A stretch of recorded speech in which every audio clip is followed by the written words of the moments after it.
Yan, good morning mga boss. No? Ibigyan ko kayo ng tutorial kung paano mag-change oil nitong ating unit na Atlas Space 400 natin.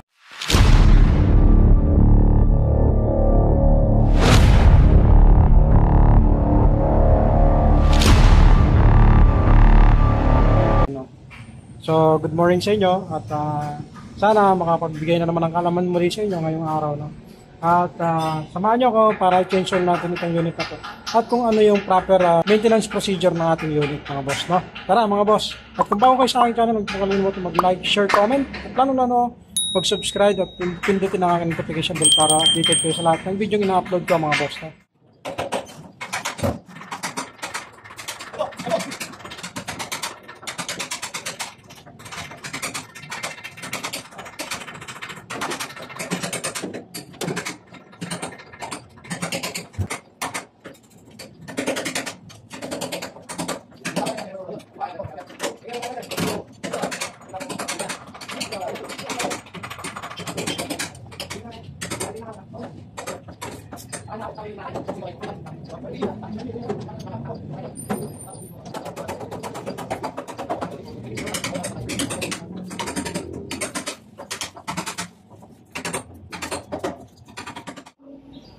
Yan mga boss, no? Dito tayo nag-change oil, kung makikita nyo, ayan, no? So, dito tayo sa ilalim nag-change oil. Ito yung kanyang oil pan. Diyan na tayo nag-release ng langis natin. Pero ito yung hose ito natin. Ayan. So, hindi ko na dito drinin. Gawa nung maliit yung, yung hose na to. Magtatagal lang. So, mas maganda kung dito na lang kayo mag-drain. Ito sa mismong oil pan na to. Kaya lang, medyo iingatan nyo to dahil yung oil pan na yan, medyo manipis. Pwedeng ma-lost thread agad yung tawag nito, yung pinaka-thread doon, So, ito kasi yung ating drain plug. Ayan, Kaya medyo iingatan natin kapag dito tayo magde-drain. Kasi possible, lost thread ang abutin nito. Manipis lang kasi to. Nakakapako kasi yung pinaka-sahig na nito Kaya possible ma-lost thread to agad pag dito palagi. So, ginagawa lang natin to para in case na halimbawa kailangan natin ubusin talaga yung laman, pwede kayo dyan. Pero wag palagi dyan. Gamitin nyo rin yung hose na to kasi itong hose na to meron to dito. Ito mga boss Yan, dito kayo magde-drain. Tsatsagayin nyo nga lang kapag dito kayo magde-drain, itong drain plug na yan. Tapos yung unit natin mga boss, ito yung ating Atlas Space 400. I-maintenance natin ito ngayon. Kaya tayo nag-change oil, So makikita nyo, ito yung engine oil filter. Tatanggalin na natin ito. Kapalit tayo nito. Kapag mag-change oil kayo, syempre kailangan natin palitan to, pilitin nyo lang to. Kuha lang tayo ng pamihit para matanggal natin to. Tapos papalitan natin ng bago. Huwag nyo rin kang kalimutan kung kailan nyo nilagyan ng bago. Lagyan nyo ng date ayan, Gaya ng ginagawa natin mga boss, Nalagyan natin ng date. Tapos check natin yung kanyang check din natin itong kanyang fuel filter. So kung makikita nyo, wala pa naman kayong makikitang possible na dumi o tubig. Kapag ganito at ang nadagdag lang is 300 running hours sa tinakbo ng ating unit, huwag nyo na itong galawin kasi okay na okay pa yan. Gagalawin nyo lang itong fuel filter na to kapag may nakita kayo rito na nakalutang dyan nandito. Tapos kung makikita nyo, iba na yung kulay, so pwede nyo itong galawin. Pwede nyo linisan kung wala pa kayong pamalit, o kaya kung meron mo kayong pamalit, palitan nyo na. So para hindi kayo masyadong magastos, pagka ganito yung unit nyo at hindi naman talaga ganun kadumi, dun lang muna kayo sa engine oil. Kung makikita nyo, malinis na malinis pa yung ating filter, yung fuel water separator natin. Ayan, nakikita nyo yan. So dito sa area na to mga boss, puro original parts yung kinakabit natin. Itong dalawang to, Pero dun sa main niya is replacement na, at saka yung sa compressor oil filter yan, replacement na. So change oil lang tayo ngayon para ma-maintain natin yung yung ating makina. Ngayon mga boss, habang nag-tension tayo, lagi niyong tatandaan na bubuksan niyo tong pinakatakip, no? Itong pinaka-main. Meron din yan dito sa ibabaw. Ito ko sa inyo. Ayan, kung hindi dito kayo magbukas, dito, ito, buksan nyo to. Ayan, makikita nyo naman yan, minsan nandito yung dipstick, no? Kadalasan yung iba rito, nandito yung dipstick niya, pero ito nakabukod, ito yung dipstick niya. So, ayan yung tamang pag-check ng mga compressor unit natin, Yan kasi yung ating ginagawa kapag mag-change tayo ng unit, mga boss, no? Ayan. So, siguro, isa-isahin ko ulit sa inyo pagdating ng mga oras na magkaroon tayo na ulit ng mga time para may pakita sa inyo kung ano yung mga parte ng ating makina sa compressor unit natin, mga boss, no?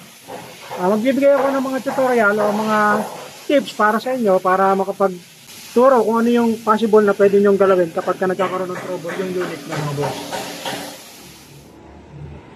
Ngayon mga boss, kapag na-release na natin yung langis, no, tatanggalin natin ito ngayon. Itong engine oil filter na to. So yung release nito is papunta dito. Yung higpit naman is papunta doon. No, counter tsaka yung clockwise. Gagamit tayo ng filter wrench remover, no, yung belt.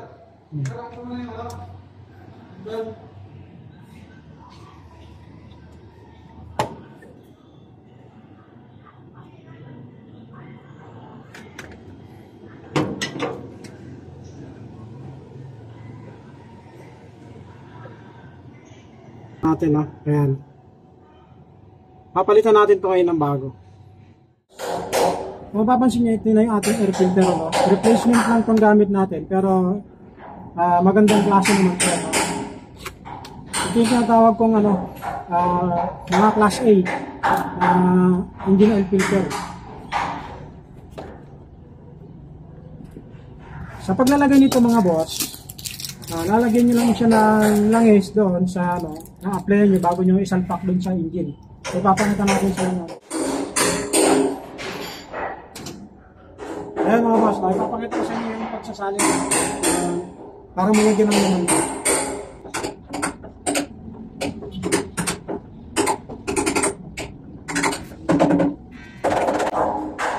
Ayan mga boss, kapag nakita nyo may laman na yung filter nyo, pwede natin ilagay doon. Ayan, ikakabit na natin mga boss. May date na siya. Ayan, nakikita nyo may date na. Ikakabit na natin ito.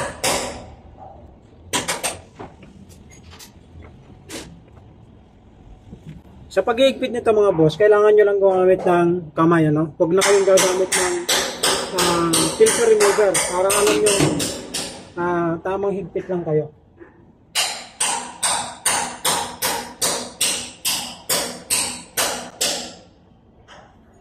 Kapag alam nyo nang nakahigpit na mga boss, so huwag na nang gagalawin yung higpit na dahil yun lang yung gagawin nyo.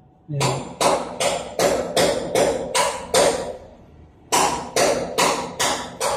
Ayan, hanggat maaari hand tight lang yung gagawin nyo mga boss. Ayan.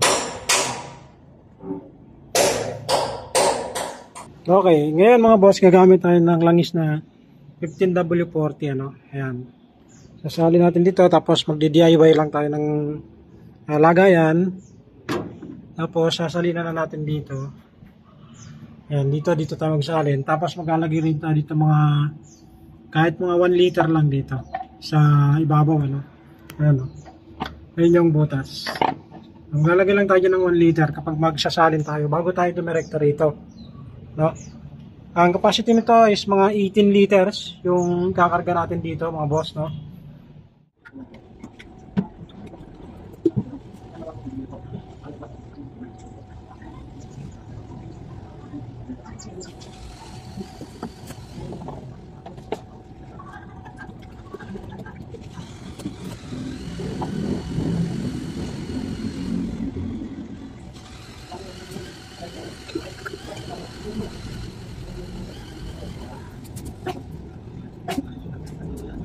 Katapos mga boss, susukatin natin sa dipstick kung tama na yung langis natin.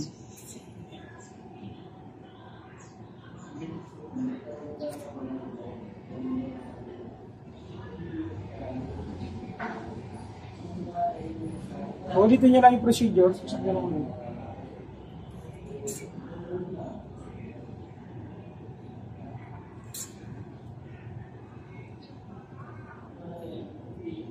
So, ayan.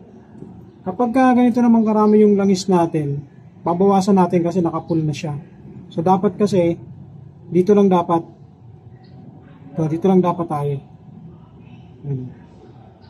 So, dyan lang dapat yung eksakto natin magiging langis, no? So, magbabawas lang tayo ng konti. Kasi nasagad na natin yung pull. So, babawasan natin.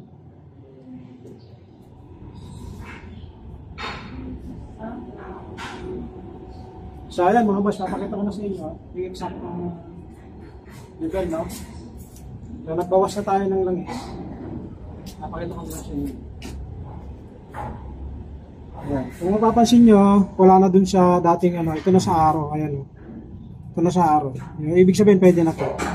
Kasi magkakarga pa naman yung ating filter, hinigop yun, at saka dun sa loob mismo ng makina, no? So, okay na to. Dapat, ito yung eksaktong level. So, hanggat maaari nga, dito lang tayo. Pero ito, itong guhit na to, kung makikita nyo, ito, ayos na yan. Nasa baba na tayo ng pool. Basta huwag nyo paabutin dito.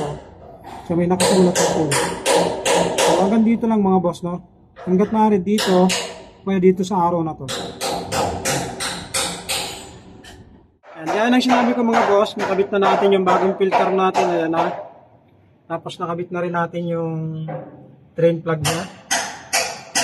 So, tapos na natin tong change oil. Yun lang naman yung gagawin natin sa ating unit, ano. Tapos susunod, magta-top up lang tayo rito dahil kulang lang to ng compressor oil. Magta-top up lang tayo dito. Ayan na, tapos na tayo dito, ano. Ito na yung pinag-change oil natin. Ayan na. So, ito yung itsura ng langis niya, kung makikita nyo. So, dito, nakikita ko pa yung langis sa ating kamay, no? Medyo maputi pa siya. Pero, ano na to, pamalit na kahit ganyan. Kasi 300 running hours na yung nagamit niya. Kaya automatic, napapalitan na natin yung langis natin pagka ganito. Ayan, mga boss. Tapos na natin i-change oil, no? I-maintenance kong unit. So, nagdagdag na rin ako ng langis dito. Ayan. So, nagdagdagan ko na rin ang langis siya. Ngayon, para mag-circulate yung langis niya, i-test natin, no? Paikutin natin sandali yung makina natin para umandar at malinisan ulit. Pagka ganyan, nalagyan na natin ng green card dyan para katibayan na natapos na natin yung procedure dito sa yung maintenance procedure dito sa unit, no? So, ganun lang kasimple mga boss pagka engine side, no? Yun yung gagawin nyo. At kung hindi naman kalakihan yung kailangan yung i-maintenance dito, so napakabilis lang gawin, no mga boss, no? Ito yung mga unit namin na Atlas Page 400. So, ayan mga boss, no? Maraming salamat at hanggang sa susunod na video natin.